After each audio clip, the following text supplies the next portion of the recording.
Hi everyone, it's Sarah from Colorful Creations. Welcome back to my channel for another acrylic pour video. If you liked the video, give it a thumbs up and leave me a comment. Let me know what you liked or didn't like. Also, if you think my painting is trash, you can leave that in a comment too. I like all kinds of feedback. It actually helps me know what you want to see. Also, if you have any questions, just let me know. I'll answer everything. So if it's your first time here and you choose to subscribe, just make sure you hit that little bell so you get notified whenever I post a new video. So today I'll be working on a Gallery 3, a level 3 gallery wrapped canvas. This one here is 24 by 30. I'll be doing a split base, as you can see here. So I'm going to be using black and white. You can actually use any two colors you want. If you want to do a split base, you could do like a 3-color base if you want, or just be creative. But I'm using 2 in this one, and I'm using black and white, and I'm not doing half and half. You can just split the canvas in half, but I just think that's going to be too much black, so I'm going to do it like this. So I'll use these 2 colors, and then I'm going to use the rest of my colors and blow them across these. This actually is going to be all grayscale. I'm only going to use black, white, and silver. Now, I have my paints mixed a little on the thin side for this because I will be using a hairdryer to blow them around. I will link a video in the description if you want to see that. It has my recipe and how I mix and everything. That might be helpful for you. But you're basically looking for the consistency of warm honey or like a fat-free yogurt kind of thing. You don't want them to be too thin, like milk. Milk will be way too thin, or say like Greek yogurt to be way too thick. You kind of want them in the middle there. Like if you mix them too thin, the colors all mix together and blend and turn into mud, and you just won't have that nice crisp clean lines between them, the separation. I find adding a little bit of Liquitex pour medium to my recipe does help them keep separated. So I'm just going to spread these out pretty good here. I want the whole base to be covered to start, and then I'll start adding the rest. And you want to make sure you cover your sides as good as possible. You can touch them up after it's dry, and I do a lot of that myself as well, but it does help to have most of them covered to start. I like to use a blowtorch or some type of a heat source and run over the whole thing to get rid of all the bubbles. You don't always have to start. Like, you do want to do this before you are done your painting, but if you don't do it before, sometimes the bubbles can actually pop up through the colors on top and create polka dots. You might want this effect. Sometimes it looks really good, sometimes it doesn't, so it's entirely up to you if you want to pop the bubbles before you blow it out or after. So I'm starting with some black, and I'm just splishing it on there, kind of just play around with how much, and some white. I like to add a lot of white into the black area because otherwise it just ends up all black and dark. You'd be surprised how much white you can actually put in there and it still looks really good. And then I'm going to throw this silver in the middle of it, just kind of blend the colors together. A nice transition.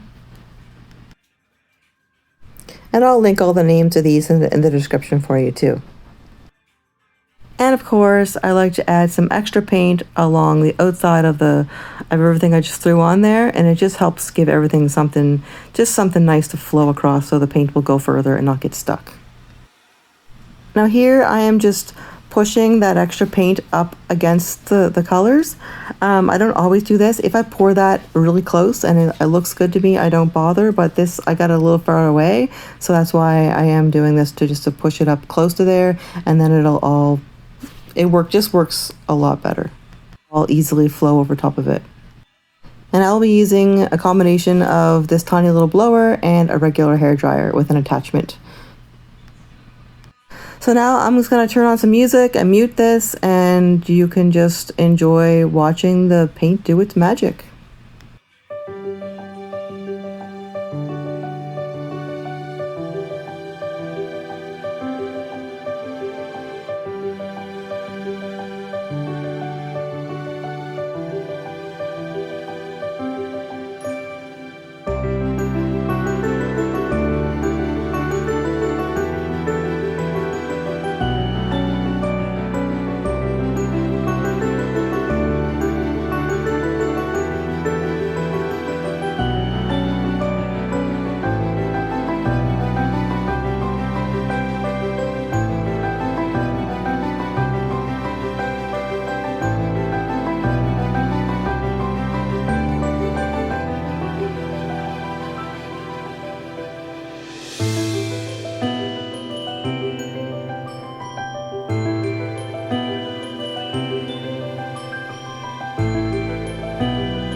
And here it is, all dry, finished, and I actually put a coat of resin on this.